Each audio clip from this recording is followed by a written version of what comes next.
This lesson is Styling with CSS3.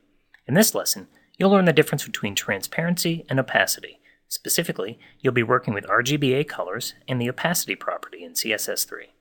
Additionally, you'll take a quick look at the box shadow and text shadow properties and how you could use them to add depth or dimension to your designs. To get started, you'll want to open up this page, 11rgba.html, located in your lesson folder. And here we have 3 boxes and 3 headings within the boxes.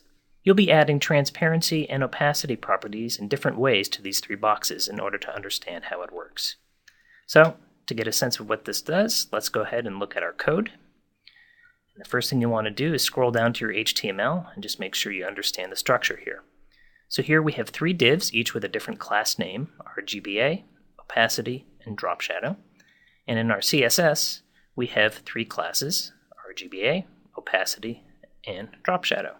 At the same time, each of these have a specific style for the heading 1 with that class name. And you'll want to focus your attention on the RGBA heading 1 rule, and more specifically, this declaration here, color RGB 230/35. Now you may already be used to using RGB colors in your current styling. However, just as a refresher, the value 200 refers to red, the value 30 refers to green, and the value 35 refers to blue.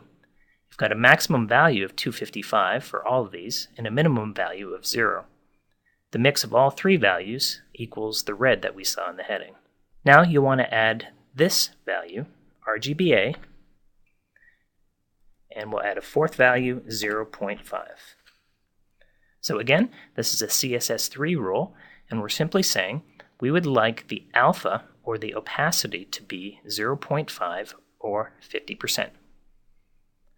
Let's save our file. Let's go to our browser and reload. And there you have it. Your heading is now semi-transparent, and we can see the background image below.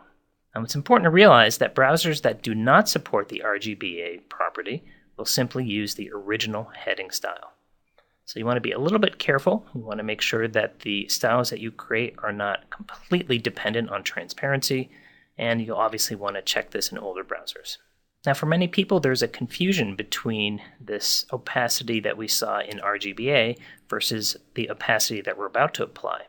The opacity we're about to apply is to the entire box, the second one here. So a good way to remember what RGBA does is it simply applies to colors. In this next example, we're going to be changing the entire opacity of this box. So let's go down to our code, and within the opacity class, we're going to add this simple property, opacity, with the value 0.5.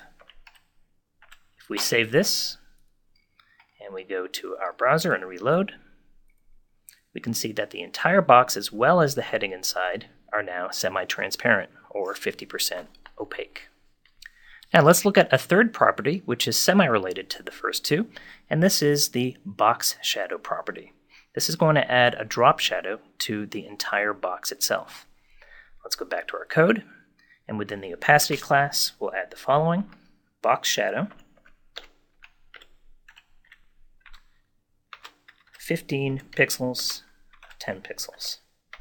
So what are these 2 values? Well, the first value, 15, is the horizontal offset of the shadow to the right, and the second value, 10, is the vertical offset to the bottom. Again, to see how that looks in the browser, we'll save, reload, and there we can see the drop shadow. Now notice that it has a very sharp look to it. You could use this in some cases, but if you wanted to add a little bit of a blur or diffusion, we have a way to do that. Let's go back to our code. We're going to add a third value here, and the third value will be 10 as well. What this value will do, will add a little bit of blur to our shadow, and we can save our file, reload, and there we can see the blur. Now again, it's important to realize that this blur is part of the box, and therefore that blur has a 50% opacity as well. And in order to really understand this, we're going to add that same box shadow property to the third box, so you can see the drop shadow without any opacity whatsoever. We'll go back. Let's just copy that entire box shadow declaration from the opacity class, and let's go ahead and add it to the drop shadow class. save, reload, and there you can see the same drop shadow, now with no opacity applied. So the question might be, can you change the opacity of just this drop shadow without affecting the box at all? And the answer is yes. We can go ahead and add an RGBA property to just the box shadow. So to do this, you'll add the entire value, RGBA, 0, 0, 0, one more comma, and then 0.5.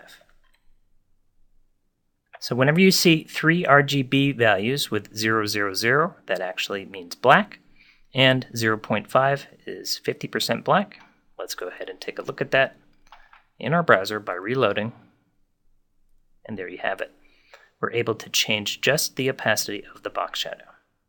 Now, one important piece to add here, we need to add vendor-specific prefixes if we want to make sure that these box shadow properties work on older browsers.